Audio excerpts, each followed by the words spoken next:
Chapter 6. Then said Solomon, The Lord hath said that he would dwell in the thick darkness. But I have built an house of habitation for thee, and a place for thy dwelling forever. And the king turned his face, and blessed the whole congregation of Israel. And all the congregation of Israel stood. And he said, Blessed be the Lord God of Israel, who hath with his hands fulfilled that which he spake with his mouth to my father David, saying, Since the day that I brought forth my people out of the land of Egypt, I chose no city among all the tribes of Israel to build an house in, that my name might be there. Neither chose I any man to be a ruler over my people Israel. But I have chosen Jerusalem, that my name might be there, and have chosen David to be over my people Israel. Now it was in the heart of David my father to build an house for the name of the Lord God of Israel. But the Lord said to David my father, Forasmuch as it was in thine heart to build an house for my name, thou didst dwell in that it was in thine heart. Notwithstanding, thou shalt not build the house. But thy son, which shall come forth out of thy loins, he shall build the house for my name. The Lord therefore hath performed his word that he hath spoken. For I am risen up in the room of David my father, and am set on the throne of Israel, as the Lord promised, and have built the house for the name of the Lord God of Israel. And in it have I put the ark, wherein is the covenant of the Lord that he made with the children of Israel. And he stood before the altar of the Lord in the presence of all the congregation of Israel, and spread forth his hands. For Solomon had made a brassen scaffold, of 5 cubits long, and 5 cubits broad, and 3 cubits high, and had set it in the midst of the court. And upon it he stood, and kneeled down upon his knees before all the congregation of Israel, and spread forth his hands toward heaven, and said, O Lord God of Israel, there is no God like thee in the heaven nor in the earth, which keepest covenant, and showest mercy unto thy servants, that walk before thee with all their hearts. Thou which hast kept with thy servant David my father, which thou hast promised him, and spakest with thy mouth, and hast fulfilled it with thine hand, as it is this day. Now therefore, O Lord God of Israel, keep with thy servant David my father that which thou hast promised him, saying, There shall not fail thee a man in my sight to sit upon the throne of Israel, yet so that thy children take heed to their way to walk in my law, as thou hast walked before me. Now then, O Lord God of Israel, let thy word be verified which thou hast spoken unto thy servant David. But will God in very deed dwell with men on the earth? Behold, heaven and the heaven of heavens cannot contain thee. How much less this house which I have built? Have respect therefore to the prayer of thy servant, and to his supplication, O Lord my God, to hearken unto the cry and the prayer which thy servant prayeth before thee. That thine eyes may be open upon this house day and night, upon the place whereof thou hast said that thou wouldest put thy name there, to hearken unto the prayer which thy servant prayeth toward this place. Hearken therefore unto the supplications of thy servant, and of thy people Israel, which they shall make toward this place. Hear thou from thy dwelling place, even from heaven, and when thou hearest, forgive.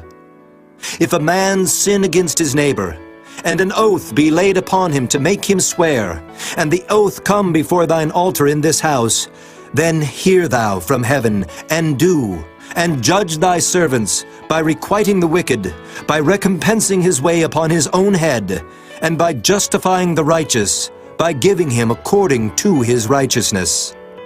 And if thy people Israel be put to the worse before the enemy, because they have sinned against thee, and shall return and confess thy name, and pray and make supplication before thee in this house,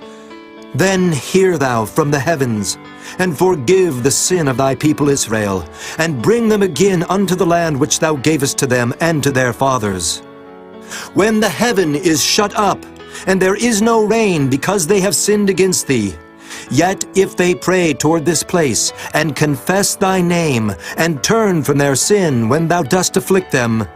then hear thou from heaven, and forgive the sin of thy servants and of thy people Israel, when thou hast taught them the good way wherein they should walk,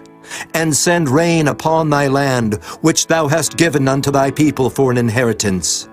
If there be dearth in the land, if there be pestilence, if there be blasting, or mildew, locusts, or caterpillars, if their enemies besiege them in the cities of their land, whatsoever sore or whatsoever sickness there be, then what prayer or what supplication soever shall be made of any man, or of all thy people Israel, when every one shall know his own sore and his own grief, and shall spread forth his hands in this house,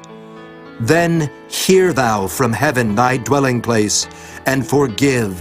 and render unto every man according unto all his ways, whose heart thou knowest. For thou only knowest the hearts of the children of men, that they may fear thee, to walk in thy ways so long as they live in the land which thou gavest unto our fathers.